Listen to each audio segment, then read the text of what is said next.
ಕೋಗಿಲೆ ಆಗಿದ್ದಂಥ ಎಸ್ ಜಾನಕಿಯವರು ಅವರ ಒಂದು ಸಾವೇನಾಗಿದೆ ನಿಜವಾಗ್ಲೂ ಕೂಡ ಆ ಒಂದು ಸಂಗೀತ ಲೋಕದಲ್ಲಿ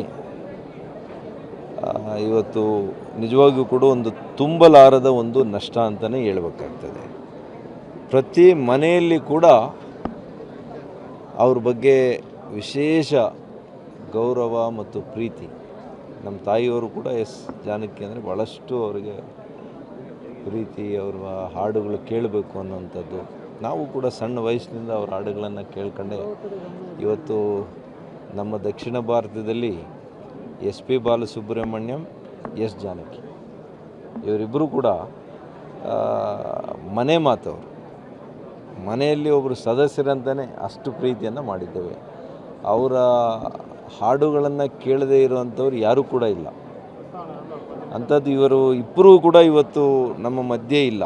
ಆದರೆ ಅವರು ಹಾಡಿರ್ತಕ್ಕಂಥ ಸಾವಿರಾರು ಹಾಡುಗಳೇನಿದೆ ಅದು ಜನಮಾನಸದಲ್ಲಿ ಉಳಿದೋಗ್ತದೆ.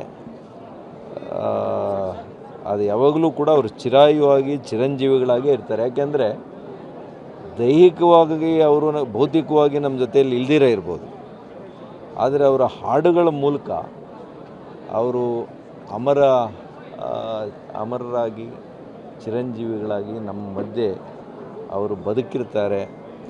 ಈ ಸೂರ್ಯ ಚಂದ್ರರು ಇರೋರಿಗೂ ಕೂಡ ಅವ್ರಿಗೆ ಸಾವಿಲ್ಲ ಅಂತ ನಾನು ತಿಳ್ಕೊಂಡೆ.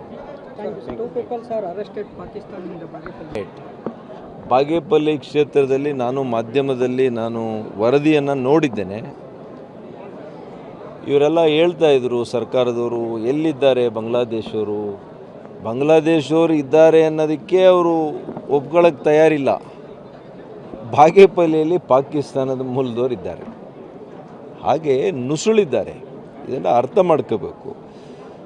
ಹಾಗಾಗಿ ದಯವಿಟ್ಟು ಹೊರದೇಶಗಳು, ನಮ್ಮ ಶತ್ರು ದೇಶಗಳು, ವಿಶೇಷವಾಗಿ ಪಾಕಿಸ್ತಾನ ಮತ್ತು ಬಾಂಗ್ಲಾದೇಶದ ಪ್ರಜೆಗಳಿಗೆ ನಮ್ಮ ದೇಶದಲ್ಲಿ ಅವರಿಗೆ ವೋಟರ್ ಕಾರ್ಡ್ ಮಾಡಿಸೋದು ಅಗತ್ಯ ಇದೆಯಾ?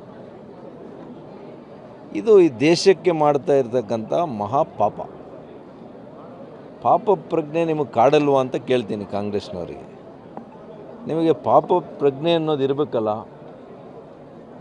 ಮತ್ತು ನೀವು ಬಾಂಗ್ಲಾದೇಶದ ಪ್ರಜೆಗಳನ್ನು ಕರ್ಕೊಂಡು ಬಂದು ಇಲ್ಲಿ ವೋಟರ್ ID ಮಾಡಿಸೋದು, ಆಧಾರ್ ಕಾರ್ಡ್ ಮಾಡಿಸೋದು, ಅವರಿಗೆ ವಾಸ ಇರೋ ಹಂಗೆ ಅವರಿಗೆ ಇವತ್ತು ಅವ್ರಿಗೆ ಏನು ವಾಸಸ್ಥಳದ ಒಂದು ಆದೇಶ ಮಾಡೋಂಥದ್ದು, ಇವೆಲ್ಲ ಕೂಡ ನನ್ನ ಪ್ರಕಾರ ದೇಶದ್ರೋಹದ ಒಂದು ಕೆಲಸ ಅಂತ ನಾನು ಬಣ್ಣಿಸ್ಲಿಕ್ಕೆ ಇಷ್ಟಪಡ್ತೀನಿ.